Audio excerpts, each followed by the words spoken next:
하나님의 말씀은 시편 90편에서 보겠습니다. 하나님의 말씀은 시편 90편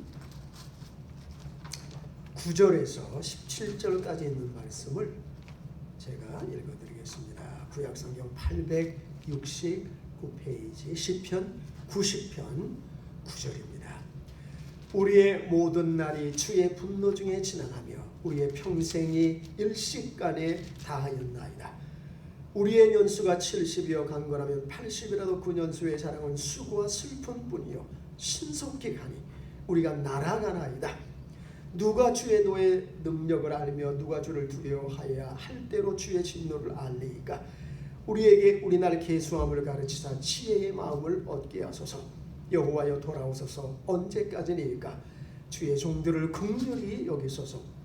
아침에 주의 인자로 우리를 만족케 하사 우리 평생에 즐겁고 기쁘게 하소서.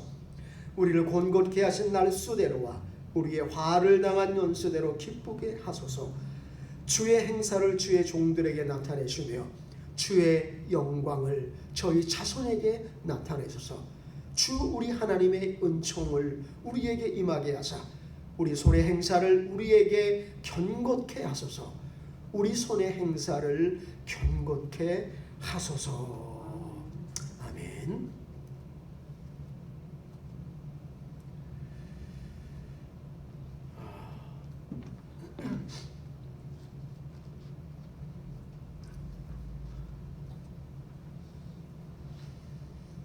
며칠 전에 우리 플로리다에서 새벽 1시 30분에 아파트가 붕괴되어서 잠자고 있는 많은 사람들이 죽었습니다.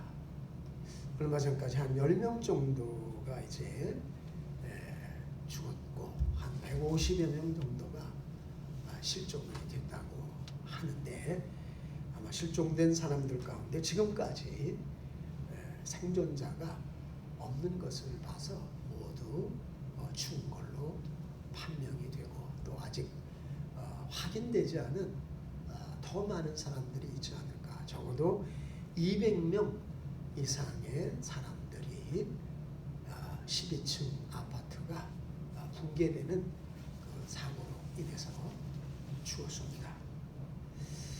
제가 그 붕괴된 사진을 보니까 예전에 그 2001년 9월 11일 9/11 사태 때 그 뉴욕의 쌍둥이 빌딩 2개가 파괴되지 않았습니까?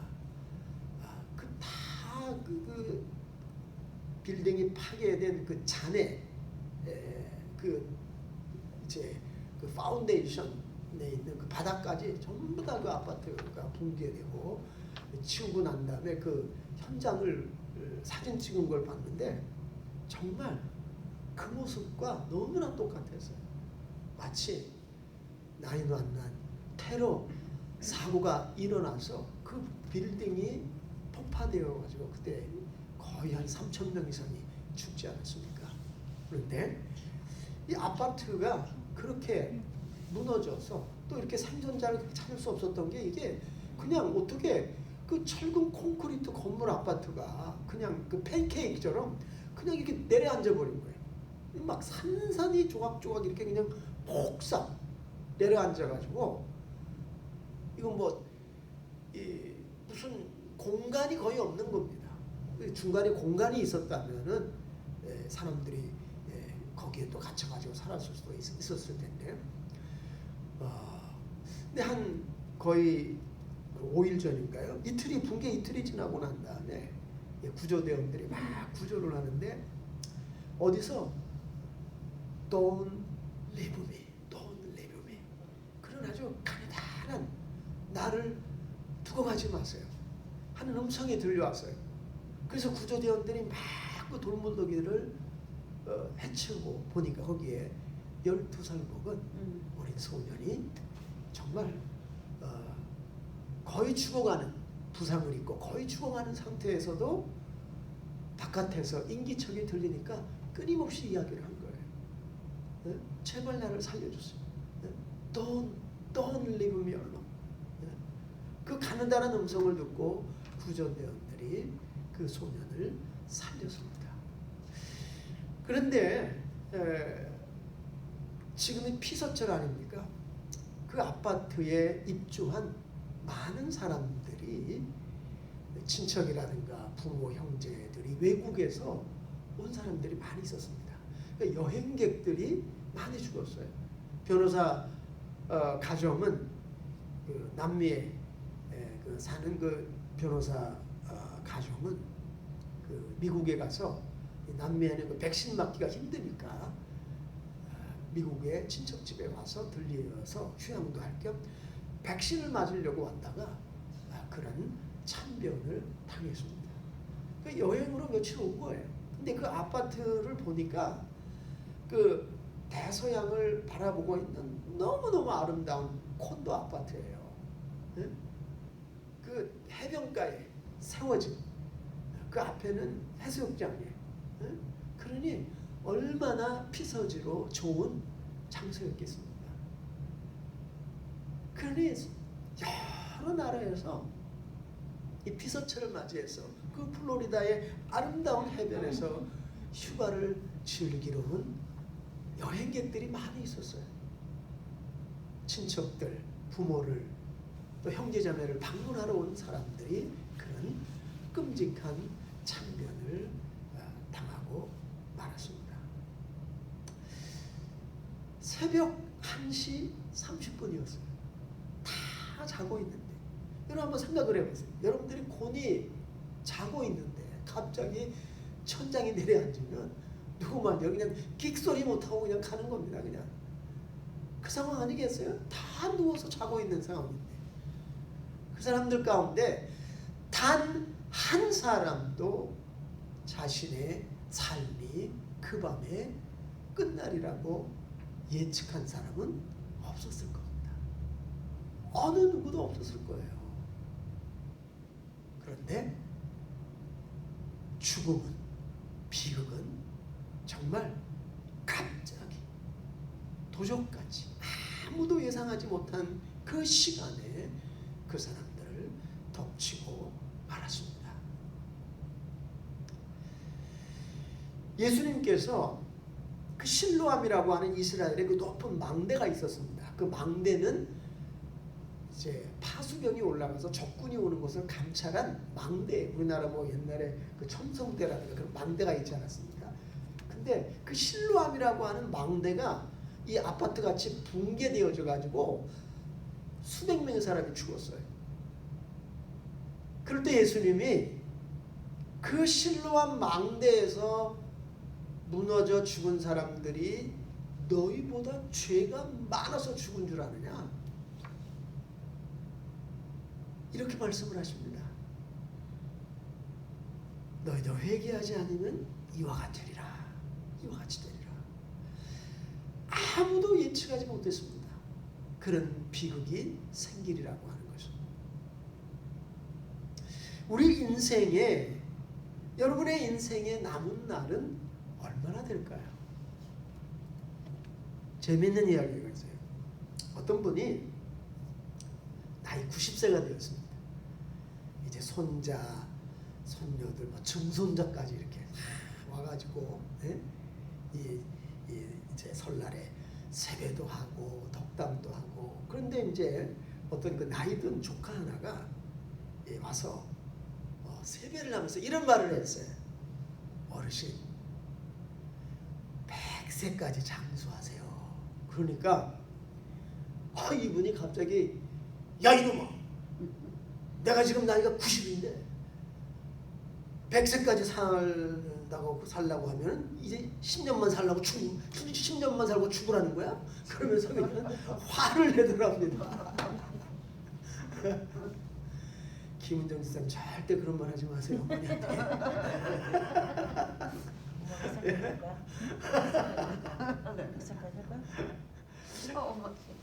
그 옆에 있는 또 다른 그 분 한 분이 아유 아버님 그게 아니라 앞으로도 100년을 사시라는 거예요. 사람은 나이가 90이 되든 100세가 되든 더 살고 싶어 합니다. 그게 사람의 본능이에요. 오래 살고 싶어 하는 거. 왜? 하나님이 인간의 마음에는 영혼에 대한 본능을 주었어요. 영원히 살고 싶은 그 마음을 심어주신 것이 하나님이세요. 그래서 사람은 이 귀소 본능이 있는 거예요. 사람은 원래 안 죽는 곳에 낙원에 있었잖아요. 그렇게 살고 싶은 거예요. 영원히. 그 마음을 우리에게 주신 분은 하나님이세요. 그래서 이 오래 살고 싶은 그 마음이 나쁜 마음이 아니에요.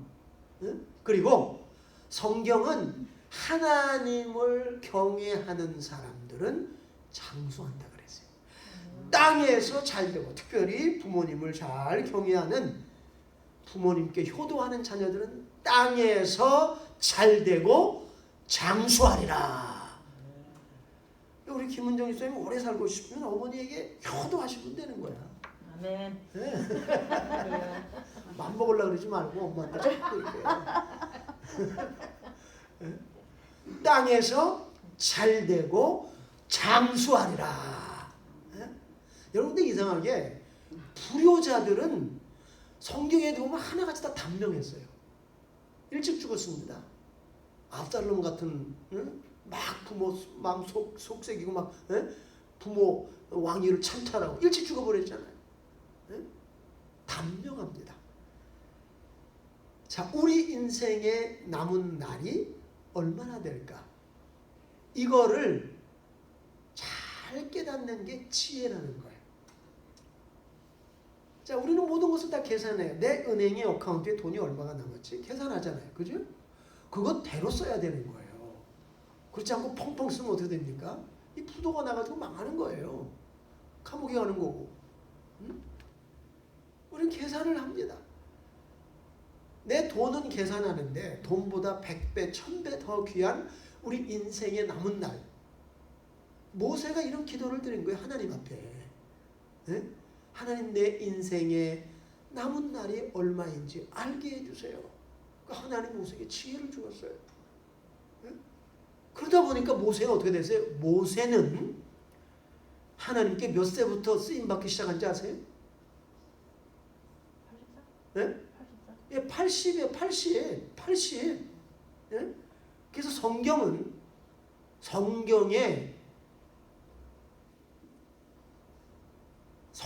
우리에게 이렇게 말합니다. 다 같이 따라해 볼게요. 인생은 80부터다. 80부터다. 80부터야. 모세는 인생이 80부터라고 하는 사실을 깨달았어요. 그래서 하나님께 그때부터 쓰임 받아가지고 몇 세까지 살았어요? 네? 90. 섭섭한 말씀하시네. 10년밖에 못 살았어요. 120세입니다. 모세가 이스라엘 백성들을 40년 동안 광야에서 인도했잖아요. 120세까지. 네? 우리 어머니가 120세까지 사신다면, 네? 이것도 모자라나요? 120세. 그럼 앞으로 40년. 40년이면 우리 김인정 비사님 몇 살이나? 98이요. 오 마이 갓. 120까지 왔어요. 오 마이 갓. 먼저 가시겠네. No way.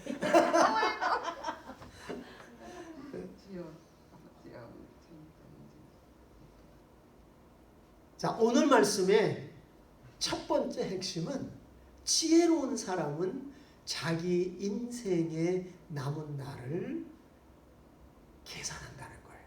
깨닫는다는 겁니다. 자, 여기에 10절에 보면 이런 말씀이 있습니다. 우리의 연수가, 다 같이 읽어볼까요? 10절 시작. 우리의 연수가 70이요 강건하면 80이라도 그 연수의 자랑은 수와 슬픔뿐이요 신속히 가니 우리가 날아가나이다. 자, 70이요 강건하면 힘이 있으면 80이라도. 근데 요새는 뭐 이제 90세까지 사시는 게 평균 수명이 이제 여자분들이 훨씬 더 오래 살더라고요. 남자분들 거의 90세. 네, 장수합니다.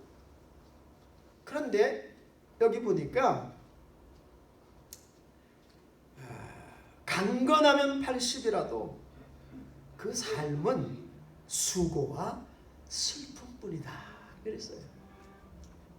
우리가 이 땅의 삶은 어떻게 보면은 수고와 슬픔과 고생으로 점철이 되어져 있고, 지나온 삶을 돌아보면 어떻습니까? 네? 여기 이제 우리 다 이제 우리 김정 집사님이 언제 환갑되시나? 3년이요. 어유 아직 젊으시네. 그러네. 3년이요. 그런데 좋다. 60이 다 지나셨어요. 그럼 어떻게 됩니까? 여러분의 지난 날을 보시면 어떻게 해요? 네? 마음은 어때요? 청춘. 마음은 진짜 20대, 30대 아직 그렇죠? 예? 아까 우리 그 저기 뭐야 그 전수기 입사님 이렇게 조금 이렇게 늦게 이렇게 들어오시는데, 갑자기 교회가 빛이 나더라고요. 그래서 제가 그런 생각이 문득 들었어요. 우리 현 집사님이 젊으셨을 때 얼마나 이쁘셨을까? 이쁘셨죠? 지금도 이렇게 이쁘신데, 예? 우리 전 집사님 말로 지난번에 남자들이 뒤에 막 줄을 섰다고 그러시는데, 예? 그런데 어때요? 지나온 세월, 그게 벌써 30년 전, 25년, 30년, 40년 전. 예? 얼마나 빨리 지나갔습니까? 여기 이 성경의 표현을 보니까 날아가나이다. 쏜살같이 화살을 쏘면 어떻게 돼요? 얼마나 빨리 날아갑니까? 쏜살같이 날아간다 그랬어요. 지나온 세월이 어떻게 돼요? 이게 그냥 순식간이에요. 응? 우리의 남은 날을 잘 계산해서 그 남은 날을 하나님의 뜻대로 살아가는 것이 바로 지혜인 줄로 믿습니다. 아멘. 아무도 몰라요. 그게 오늘 밤일지 내일일지 아무도 알 수가 없는 거예요. 여러분 예전에 그 톨스토이가 쓴 그 단편 그 소설 중에 사람은 무엇으로 사는가? 하늘에서 천사가 쫓겨 내려왔어요. 잘못을 해가지고. 그래서 그 세 가지 질문을 주면서 그 중에 질문 하나가 사람에게 주어지지 않은 게 뭘까? 천사가 사람이 되어져가지고 이 세상에 살아가면서 그 해답을 세 가지 해답을 찾기 시작한 제일 먼저 발견한 게 바로 그 해답이에요. 사람에게 주어지지 않은 게 뭘까? 구두방 할아버지를 도와서 이 청년으로 이제 그 바뀌어진 천사가 구두방에서 이제 일을 같이 돕고 있었는데 어떤 막 풍채가 요란하고 건강해 보이는 부자 장년으로 보이는 사람이 와가지고 아주 그냥 고급 가죽신을 내어놓으면서 그 영감님에게 이렇게 말을 했어요. 앞으로 한 달 동안 내가 여행을 하고 휴가를 가려고 하니까 이 신발을 튼튼하게 잘 고쳐주세요. 네? 가져왔어요. 그런데 그 순간에 그 사람의 뒤에 자기 친구가 있었어요. 누구예요? 죽음의 천사예요. 그 자기 친구 걔는 죽음을 담당하는 천사야. 그 자기가 잘 알죠. 뒤에서 걔가 웃고 있는 거예요. 네? 이 사람은 한 달 동안 내가 멋진 여행을 갖다 지금 하려고 하니까. 그런데 보니까 그 사람은 오늘 밤 죽게 된다는 거예요. 그런데 한 달 멋지게 살겠다. 멋지게 놀고 오겠다. 인간에게 주어져 있지 않은 것은 내일을 모른다는 거예요. 내일을 알 수 있는 사람이 아무도 없어요. 그러니까 답답하니까 얼마나 많은 사람들이 점쟁이에게 찾아갑니까? 네? 정치가들도 그렇고 연예인들도 그렇고 사업하는 사람들도 그렇고 왜? 앞날에 대해서 불안하니까 뭔가 영하다고 하는 점장이 찾아가가지고 알고 싶은 거예요. 미래를 알고 싶은 거예요. 근데 뭐 점쟁이가 아나요? 알 수가 없어요. 미래는 오직 하나님의 손에 있는 줄로 믿습니다. 아멘. 우리는 몰라요. 아무도 알 수가 없어요. 네? 여러분들 가운데서 오늘 밤 내일 어떻게 될지 아는 사람 아무도 없습니다. 그 다음에 지혜로운 사람은 3절에 있는 말씀을 다 같이 한번 읽어볼까요? 또 어떤 사람이냐? 3절 같이 읽어봅시다. 시작. 주께서 사람을 티끌로 돌아가게 하시고 말씀하시기를 너희 인생들은 돌아가라 하셨사오니. 4절. 주의 목전에는 천년이 지나간 어제 같으며 밤이 한 경점 같을 뿐입니다. 5절.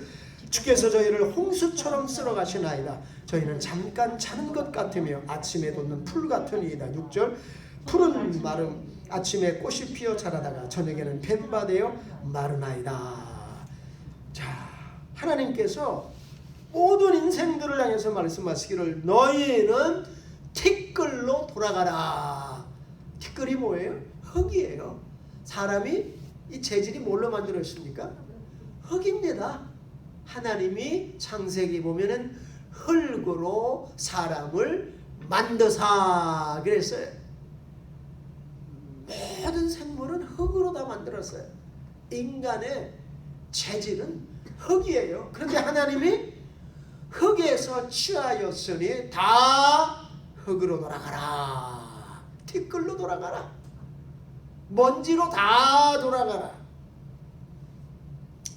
그리고 5절에 보니까 주께서 저희를 홍수처럼 쓸어가시나이다. 홍수가 일어나면 어떻습니까? 다 쓸어버리잖아요. 다 쓸어가 버리지 않습니까? 그거와 마찬가지로 앞으로 100년이 지나면 지금 이 땅 위에는 70억 이상의 사람이 살고 있어요. 몇 명이나 살까요? 100년이 지나면 아마 어린아이부터 시작해서 거의 대부분의 70억이 다 홍수에 밀려가지고 그냥 쓸려 내려가듯이 모두가 죽게 될 겁니다. 홍수처럼 쓸어가나이다.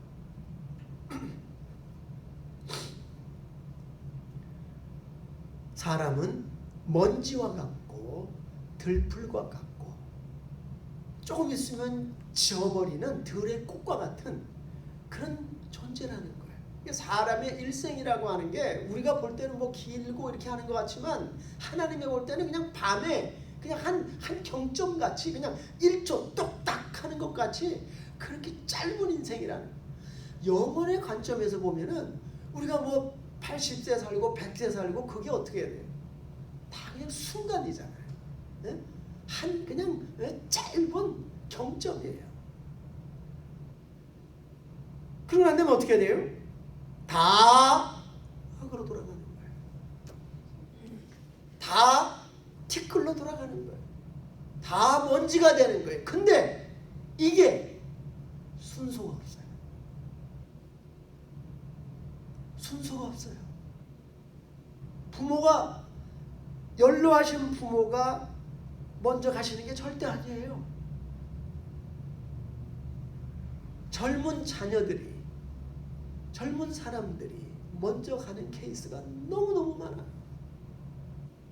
제가 미국에서 첫 목회를 시작했을 때 장례 2건을 치렀습니다. 장례를 2사람을 치렀는데 제일 첫 번째 목회 시작하면서 제일 첫 번에 장례를 치른 사람이 12살 어린 소녀였습니다.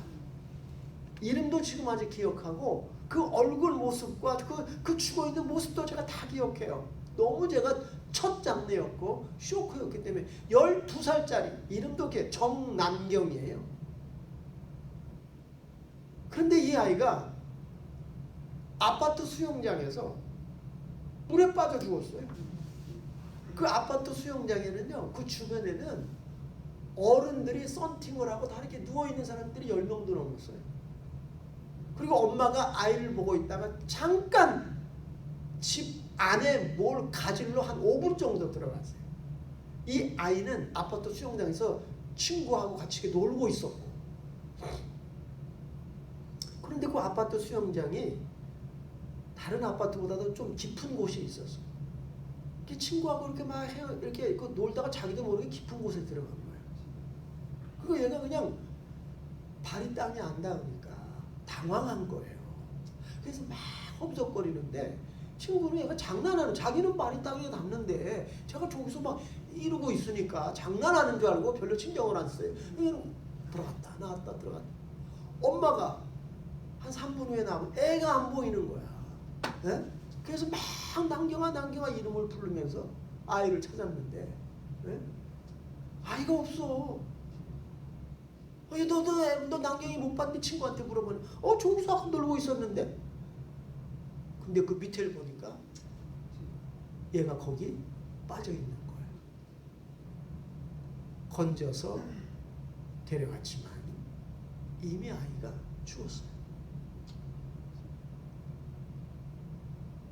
그 짧은 시간인데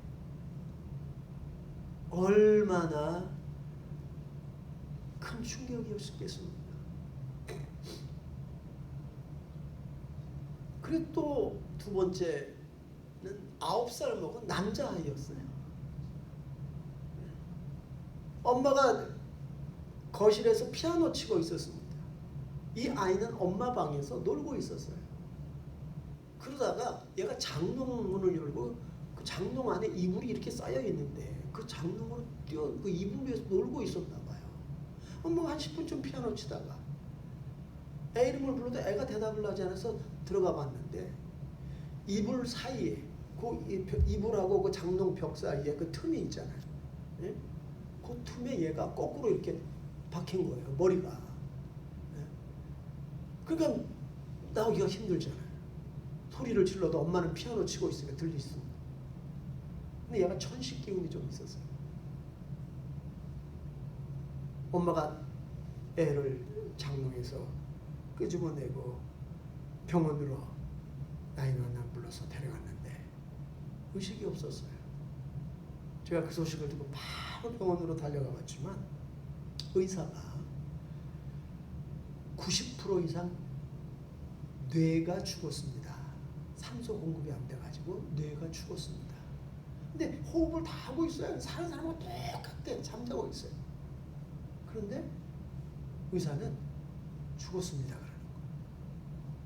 살릴 수가 없습니다. 뇌의 90%가 산소가 공급이 되지 않아서 죽었어요. 그러다가 일주일이 있으니까 온 몸의 장기들이 굳으면서 죽더라고요. 여러분, 순서가 없어요. 죽음은 순서가 없습니다. 갓난아이가 죽기도 하고 이렇게 어린아이들이 죽기도 하고 청소년이 죽기도 하고 청년들이 죽기도 하고 장년이 먼저 가기도 하고. 이게 죽는 것은 순서가 없는 거예요. 다 티끌로 돌아가는데 누가 먼저 가느냐, 그걸 알 수 있는 사람은 아무도 없는 거예요. 이러기 때문에 우리 인생이 언젠가는 티끌로 돌아가는 존재, 그것이 오늘 밤일 수도 있다고, 내일일 수도 있다고 하는 그런 마음을 가지고 우리가 살아가야 될 줄 믿습니다. 저는 이 성경 가운데 정말 이 자신의 남은 나를 가장 계산을 잘한 사람이 누굴까 생각을 한번 해봤어요. 이 말씀을 준비하면서 묵상을 해보면서 에녹을 떠올리게 되었습니다. 에녹이 65세에 무두셀라를 낳았어요. 아들을 낳았어요. 그 아들을 낳고 난 다음에 그 아들을 낳고 난 다음에 에녹이 하나님과 동행해서 300년을 동행했다. 하나님이 에녹을 너무너무 사랑해서 죽음을 보지 않고 데려갔다 그랬어요. 그 성경에서 죽음을 보고 하늘나라로 그냥 바로 올라간 사람들이 있잖아요. 에녹을 비롯해서 엘리야도 그랬고. 네? 그런데 이 에녹이 그 아들을 낳기 전까지는 그렇지 않은데 아들을 낳고 난 다음에 삶이 180도 완전히 바뀐 거예요. 모든 게 하나님 중심으로 바뀌어버린 거예요. 왜? 무두셀라의 이름의 뜻은 죽으면 하나님의 심판이 임한다. 그런 뜻이에요. 아니 세상에 자기 아들의 이름을 지으면서 그런 무서운 뜻을 가지고 있는 이름을 지어주고 싶겠어요? 근데 성령께서 하나님께서 에녹에게 그렇게 지으라고 하신 거예요. 죽으면 하나님의 심판이 임한다. 그러니까 무두셀라야 아들의 이름을 하루에도 수십 번 부를 거 아니에요. 응? 그런데 얘가 죽으면 하나님의 심판이 시작된다. 그런데 여러분 고대는 오래 살기도 했지만은 아이들이 어릴 때 굉장히 많이 죽었잖아요. 응? 얘가 언제 죽을지 모르는 거야. 근데 죽으면 끝이야. 하나님의 심판이 임하면 그냥 끝나는 거예요. 그냥 자기 생명도 끝나고 이 지구가 끝나는 거야. 응?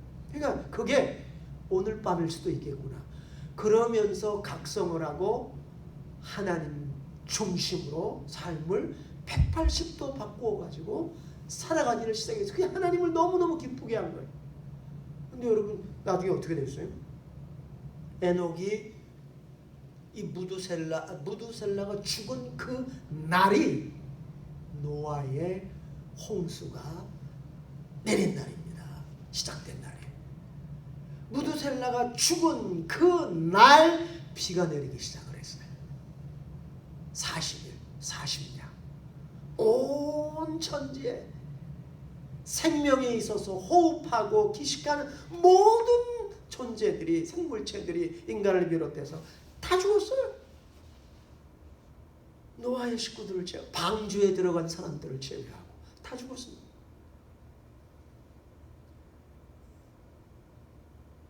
여러분 마지막으로 지혜자는 과거를 거울 삼아서 미래를 남은 날을 바로 살 것을 결심하는 사람입니다.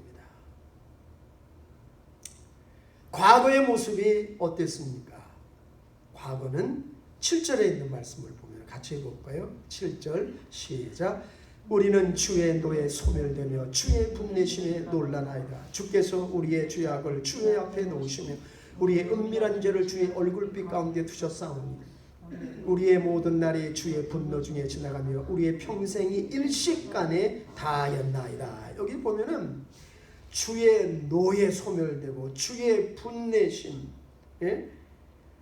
즉 과거는 주님의 분노를, 주님의 마음을 아프게 하는 그런 잘못된 삶이었다는 거예요.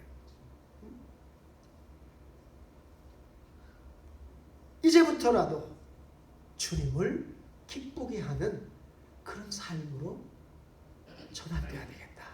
이것이 모세의 결심이었어요. 이 모세가 하나님의 뜻대로 산다고 했지만 어떻게 했습니까? 모세는 사람을 죽이는 자가 되었어요. 80에 돼서 하나님의 부르심을 받고 하나님께서 일하라고 하니까 처음에는 끊임없이 거절하지 않았습니까?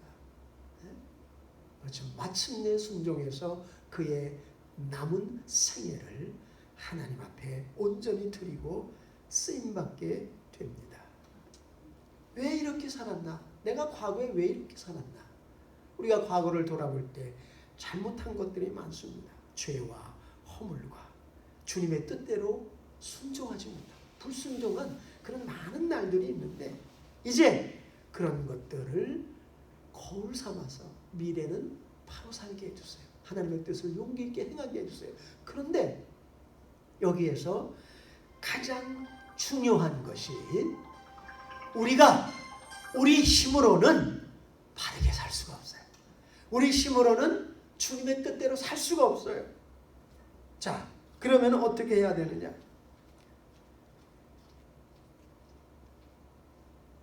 여기 13절을 한번 읽어봅시다. 시작. 여호와여 돌아오소서 언제까지니까 주의 종들의 긍휼이 여기서 14절 아침에 주의 인자로 우리를 만족케 하사 우리 평생에 즐겁고 기쁘게 하소서. 그 다음에 17절 같이 봅시다. 시작. 주 우리 하나님의 은총을 우리에게 임하게 하사 우리 손의 행사를 우리에게 견고케 하소서. 우리 손의 행사를 견고케 하소서. 여러분, 우리가 남은 날을 하나님의 뜻대로 하나님의 은혜, 하나님의 뜻을 행하면서 살기 위해서 가장 중요한 것은 하나님의 은혜가 임해야 됩니다. 하나님의 은총이 임해야 돼. 하나님의 은혜가 임하지 않으면 우리가 아무리 노력하고 아무리 애를 쓰고 아무리 발버둥을 쳐도 우리 육신은 하나님의 뜻대로 살 수가 없어요. 언제나 하나님의 뜻을 거스르려고 합니다. 그렇기 때문에 하나님의 은혜가 임해야 돼요. 하나님의 은총이 임해야 됩니다. 하나님의 은혜가 임하게 될 때 우리가 할 수 없는 것을 할 수 있게 돼요. 내가 불가능하다고 생각되는 것을 할 수 있게 되어지고 내 남은 날을 과거에 내가 실수하고 잘못한 것을 반복하지 않으면서 이 땅에서 하나님의 뜻을 행하는 사람으로 살 수 있을 줄로 믿습니다. 제가 이번 주에 이 말씀을 준비하면서 한 그 은혜로운 간증을 하나 듣게 되었는데, 이춘수라고 하는 교회 집사님이 계시는데 이분이 중학교 담당 교사였어요. 교회에서 아이들에게 하나님 말씀을 가르쳐주는 교사였었는데 여름에 이제 그 학생들 한 10몇 명을 데리고 필리핀으로 선교여행을 떠났습니다.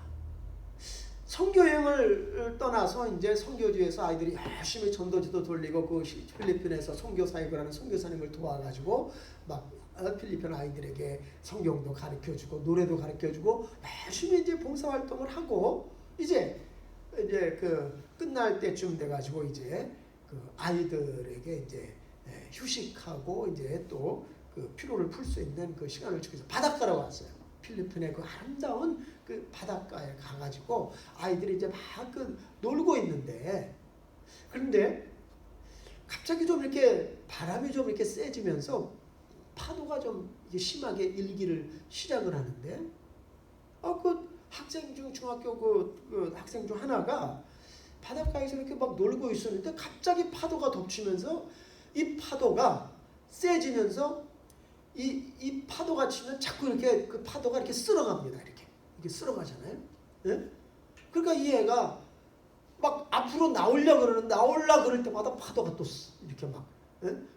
막 순식간에 막 그런 파도가 몰려와가지고 애가 그냥 저 바다로 이렇게 들어가더니 안 보여버리는 거예요. 예? 그래서 결국 죽었어요. 나중에 그 아이의 시신을 겨우 찾기는 찾았지만, 저도 그런 경험을 했는데, 제가 예전에 어릴 때 제가 한강에 살았습니다. 저도 그 중학교 때 그 제2한강교 거기에서 많이 그 한강으로 제가 놀러 갔어요. 그 동네 그 친구들하고. 그래서 거기서 뭐 수영도 하고 뭐 고기도 잡고 이렇게. 그런데 거기에 그 한강에 그 건축업자들이 모래를 깊이 판 웅덩이가 많이 있었어요. 그래서 이렇게 물은 이게 그 가장자리는 낮지만 어떤 데는 모래를 아주 깊이 많이 파가지고 엄청나게 깊이가 깊어요. 그게 한강하고 연결이 되어져 있는데 가장자리야. 안 보여. 그 깊이가 보이진 않습니다. 이 가슴 높이에서 우리가 막 놀고 있는데 그 내 친구 용성이라고 하는 그 친구의 그 동생이 국민학생짜리야. 뭐 그때 5학년이었나 그러는데 걔도 이제 요만큼 오니까 거기서 막 애들하고 막 물장구 치고 막 놀고 그러다가 얘가 갑자기 제가 보는 앞에서 얼마 안 떨어졌어요. 여기서 조금밖에 안 돼. 얘가 쑥 들어가는 거예요. 응? 그 장난하는 줄 알았어. 그런데 얘가 금방 나올 줄 알았는데 막 당황을 하니까 갑자기 쑥 그 모래 웅덩이에 빠진 거예요. 막 깊은. 네? 그러니까 얘가 막 이게 허무적거리니까 막 순식간에 얘가 그 강 가운데 쪽으로 막 밀려가는 거예요. 그러니까 우리는 막 뭐 어린 나이에 겁나가지고 걔를 구하러 들어갈 생각도 못하고 처음에 장난인 줄 알았다가, 예? 그러다가 얘가 그냥 순식간에 그 강 가운데로 이렇게 그냥 떠밀려가 버리더라고요. 그러더니 몇 번 그냥 들어갔다 나왔다 저기 가버리더니 안 보여. 예. 결국 죽었어요 나중에. 4시간 동안 그 경비 그 수색대들이 찾아가지고 4시간 후에 그 시신을 발견하고 그 시신을 집으로 가져와가지고 그 가마니에다가 그 마당에 그 집 마당에 그 아이의 시신을 놓고 가마니로 덮어놓은 것을 제가 그 시신을 봤어요. 제 앞에서 죽은 애예요. 예. 그러니까 이 교사도 아이들 데리고 갔다가 그런 참변이 일어난 거예요. 예? 근데 여러분 더 기가 막힌 것은 그 아이의 유품 가운데 이렇게 그 메모장이 있었는데 그 메모장에 이 아이가 뭐라고 썼는가 하면 나는 커서 선교사가 돼서 필리핀에 다시 올 거야. 그런 메모장이 발견이 된 거예요. 근데 이 사람이 너무 충격을 받은 거예요. 아니 어떻게 이런 애를 하나님이 이렇게 어린 나이에 데려가실 수가 있나? 네? 너무 큰 충격이었고 쇼크였어요. 근데 이분이 이제 돌아와서 그 쇼크가 너무 이제 막 회사에도 잡히지 않고 막 이제 그런 또 막 힘들게 회사 생활을 하다가 어느 날 저녁에 들어와가지고 와이프는 이제 밖에 나갔고 혼자서 이렇게 그 란더리 빨래를 해가지고 이제 옷을 이렇게 젖고 있었는데 갑자기 온몸에 기운이 쫙 빠지면서 이 몸살 기운이 나는 거예요. 이상하다. 네? 그래서 근데 이 느낌이 이상하게 심상치가 않아요. 굉장히 뭐가 몸이 잘못된 것 같아요. 그 몸이 싸하고 온 전신에부터 힘이 빠지면서 식은땀이 나기 시작하더니 이건 내가 왜 이러지?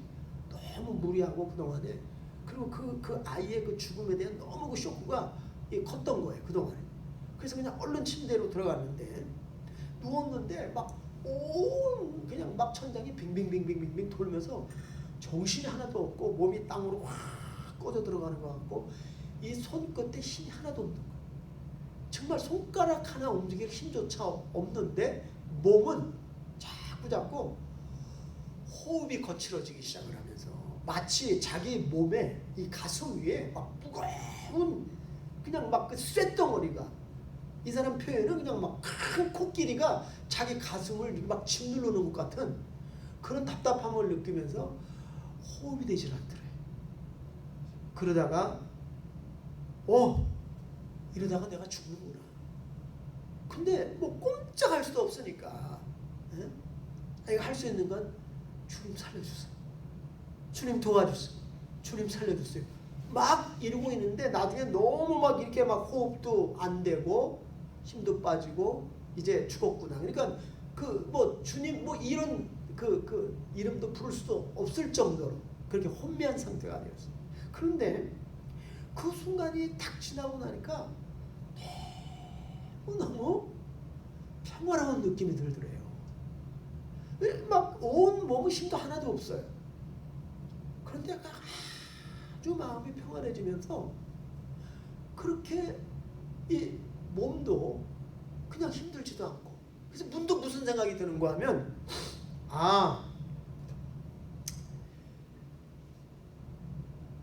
죽는 것도 괜찮구나 하는 생각이 들더래요. 이러다가 죽는 것도 괜찮구나. 이렇게 죽어서 천국 가는 것도 좋겠구나. 그런데 순간적으로 자기 몸이 유체 이탈을 한 거야. 에? 그 와중에 자기 몸이 이렇게 탁 유체 이탈을 하면서 이 죽어 있는 자기의 모습을 이렇게 이게 보게 되는데, 근데 그 순간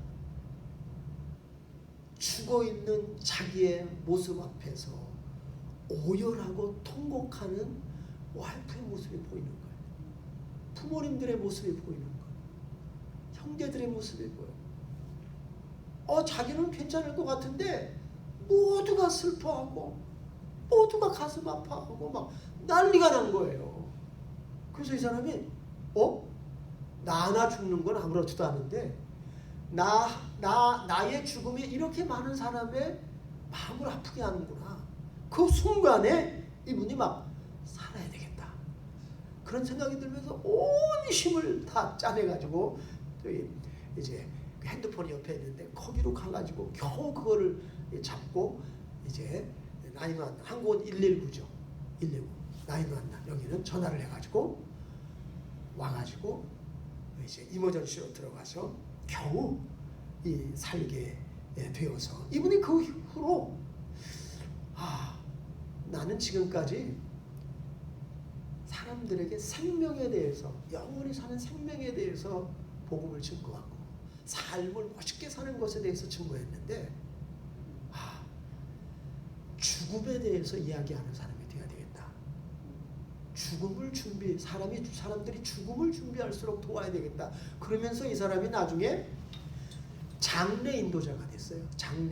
장례를 총괄하는 그 장례 인도자가 되어져 가지고 이분이 수많은 그 이제 죽은 사람들, 그 가족들을 돕고 하는 이제 그런 사람이 됐는데 물었어요. 어떤 사람이 가장 인상에 남는 장례식이 어떤 거냐? 그러니까 두 가지가 자기가 가장 인상에 남는 장례식이 있었는데 하나는